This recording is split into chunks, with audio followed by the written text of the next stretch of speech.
Соттун чечими чыкты, 9 миллион, уже 10 миллион. Туризм. Канча төлөйсүң 9 миллион? Мен. Мамлекетке карыз. Биздин жаныбызда турган кишилер бар, мамлекетке карыз. Карызыңар качан төлөйсүң? Как преступник да за границага чыкпайм, кредит ала албайм, мени бүт неме болуп калды да. Жерди и так бересиңер, көк китепти да бересиңер, төлөйсүңөр да деп атам. Мал эле келет. Мына, анан мал эле келет болду. Башка эч ким келбейт бул жерге.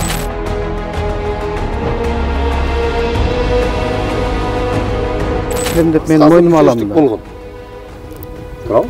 Билбейм, аны айтам. Эгер азыркы сиздин жумушуңуз менен салыштырганда, сиз билген нерсе менен салыштырганда. Ооба. Үчүнчүсү болгон. Менин дейин дегеним бул жерде эчтеке жок, буяк саз, биягы чычырканак.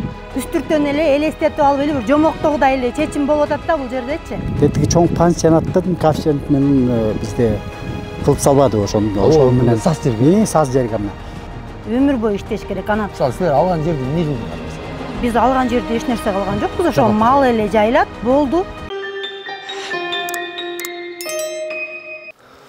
Урматтуу көрүүчүлөр, мен Ананивадамын. Ананиваданын ушул көлдүн жээги, көл мындан 2 километр алыстыкта, биз турган жер трассадан 8 километр алыстыкта. Өзүңөр көрүп аткандай, бул жак күркүрөп миллиондогон акчаларды таап атат.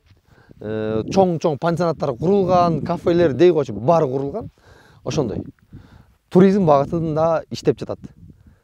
Менин дейин дегеним бул жерде эчтеке жок, буяк саз, биягы чычырканак, көлдөн алыс, жолдон алыс. Бирок жогоруда Чолпон ата боз тери сыяктуу эле пансионаттарда эле салыкты төлөйт. Ошол коэффициент менен. Азыр 10 миллиондогон акча каражаттары жөнөкөй эле адамдардын мойнуна түштү. Сот милдеттендирди. Тетиги чоң пансионаттын коэффициент менен бизде кылып салбады ошол менен. Саз жерге. Саз жерге мына. Тияктагы чоң пансионаттар канчадан налог төлөсө, бизди да ошол налог менен эле чогуу чыгарып салды да ошондой элечи. Круглый год кылып салды да биздикичи. Мисалы үчүн жанагы санаторий иштеп аткан ошону мына меники Моңреке кармап койгон болчу. Моңрекени ичин жашылдандырайын деп терек тегейин дегенде, тал терекчи. Биринчи жылы тиксем буяка. Биринчи жылы өсүп туруп кийинки жылы куурап калды. Неге? Саздак жерге болбойт экен алчы. Анын үчүн буга дренаж казыш керек экен да кургатыш керек экен. Мага 2 миллион салып салган. Азыр андан бери уже 3 миллионго уже проценти менен чыгып кетти. Пеня тууп атат да. Күнүнө 9 уже 3 миллионго чыгарып салды да. Мунун баары себеби эмнеде болуп атат эми? Маселе ошондо. Аны өзүбүз да түшүнбөй калдык. Бул себеби болсо, лесхоздун эле күнөөсү да болчу. Бизге башында бизге ошону айтыш керек болчу. Силер мындай эме менен төлөйсүңөр депчи. Эсли антип айта турган болсо, биз бул жерде алмак эмеспиз да. Же договорду башкача түзмөкчү. Башкача түзмөкпүз да. Же алар бизге башка договор менен бериш керек болчу. Бул жактагы проблема, бул жактагы маселе. Тиги жактагы иштеп күркүрөп аткан пансионаттар сыяктуу налог төлөп атат да, мисалы. Ушул жөнүндө айтып бересизчи. Кандай болуп калды бул? Бул жерде ал учурда башка адис иштечү. Бул жакта деген ошо баарына тең эле бир шапка менен эле берилип калыптыр. Эми ал кезде негизи кандай болуш керек эле? Ким эмне максатта пайдаланса? Мисалы, азыр канча 2014 алгансыз? 2014. Биз 2014-жылдабыз да. Сиз ошол кызматтасыз. Эмне кылат элеңиз? 2014 жыл болсо ким эмне багытталса ошол багытта жазып беребиз. Жазып бермекмин. Мен азыр ошондой иш алып баратам. Ким эмне багытта алам, пайдаланам деп, кээ бирөө жайытка деп келет. Кээ бирөө жашылдандыруу, кээ бирөө азыр сатка деп басым жасап атат. Карагат отургузам, малина жолсо алма отургузам деп. Ошол багытта алам дегендерди мен ошондой кылып жазып берип атабыз. Болот. Мисалы боло берет. Ооба. Жакшы. Бул жак мисалы байке айтып атат. Мен терек тикмекмин деп алгам деп. Жашылдандырууга. Бизге жашылдандырууга деп башында айтканда, лесхоздончу. Туризм чыгып калган, биз аны ойлогон эмеспиз да. Биз туризм болсо бул келечекте балким туризм кылып калабыз. 49 жылга берип аткандан кийин эми убакыт бар, эми может болуп калар деп биз көңүлгө алган эмеспиз. Бул жерге туризмге деле жарабайт го дейм. Эмнеге дейсиз? Жок, жерден ары кара 2 километр көл экен. Жарабайт анан. 2 километрге чейин сүргүсү мойнуна илип алып. Туура. Бул жерге болуш керек аны үчүн. өзүңүздөр көргөндөй бул жерге керек дегендей. малчы эле келет. Мына, анан мал эле келет болду. Башка эч ким келбейт бул жерге. Малды кайтарган малчы келет. Башка эч кимди көрбөйсүң бул жерденчи. Ошол кезде сиздерден мындай мүчүрүштүк кеткен мойнуңуздар аласыздар. Сиздердин адистерден. Сиз эмес го, албетте. Эми ар ким өзүнүн ишине жооп берет да. Эми баягы адис катары. Мен ошол учурдагы бирөөнүн кемчилигин мен эмнеге мойнума алам? Мен өзүм иштеген периодду мен деген жокмун. Сиздердин кызмат жөнүндө айтам. Ошол кызмат жөнүндө айтып атам мен деле. Эми ал кетирсе мен ошол кызматты иштетилем деп мен мойнума алам да. болгон. Туурабы? Билбейм, аны айтам. Эгер азыркы сиздин жумушуңуз менен салыштырганда, сиз билген нерсе менен салыштырганда. Ооба. Мүчүрүштүк болгон. Урматтуу көрүүчүлөр, бул биздин жаныбызда турган кишилер баары мамлекетке карыз. Карызыңар качан төлөйсүз? Жебеген самсыга акча төлөбөйбүз да. Эмнеге? Төлөгөн?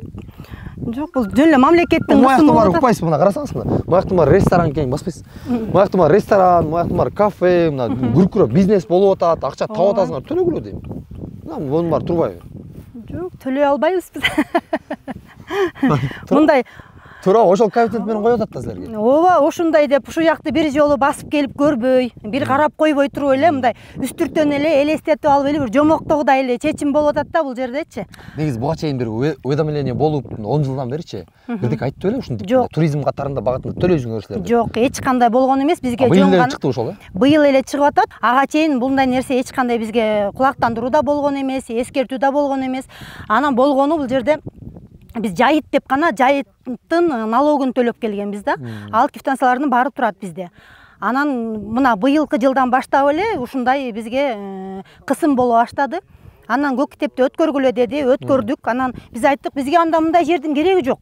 Биз бул жерден бир сом пайда таппасак, эчтеке айдабасак, эчтеке сеппесек, жөн эле нерсе үчүн биз эмнеге андай акчаны төлөмөк элек? Анда китепти алгыла, жерди алгыла десек, жерди и так бересиңер, көк китепти да бересиңер, төлөйсүңөр да деп атат да. Төлөйсүңөр, андан кийин анан баарын өткөрүп бересиңер деп. Сиздин моюңуз канча сом элинди? Биздикинде азыр 4,5 миллиондой болот. Башка силерге миллион менен сүйлөп. Биздики эң башкы кишибизге 10 миллион чыкты. Ал мисалы төлөй албайт аны. Ал деген 4 баласы менен жалгыз. Мен деле төлөй албайм. 4 миллион сом бул карапайым адам үчүн өмүр бою иштеш керек го дейм.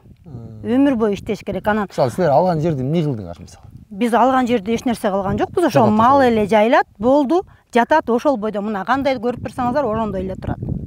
Эч нерсе кылган жокпуз. Анан билбейм, бул жерде стройка кылмак түгүл, даже басканга да болбойт.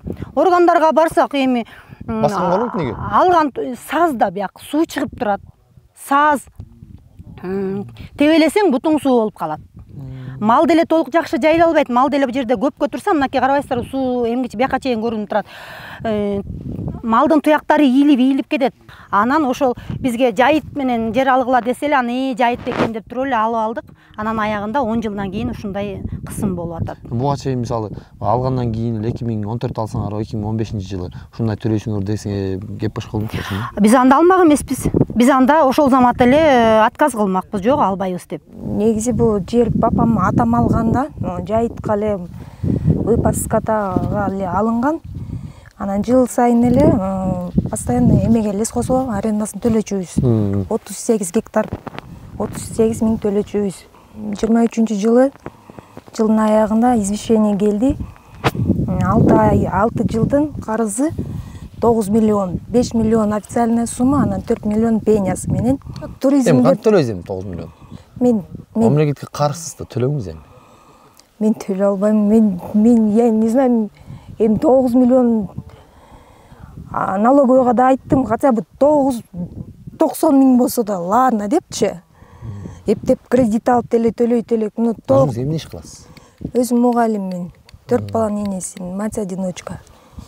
Экинчи группа инвалидностьм бар. Мага вообще иштегенге да болбойт да. Айла жок. Иштеп атам. Түшүнүктүү, рахмат. Анан моундай карызды төлөгөнүм вообще.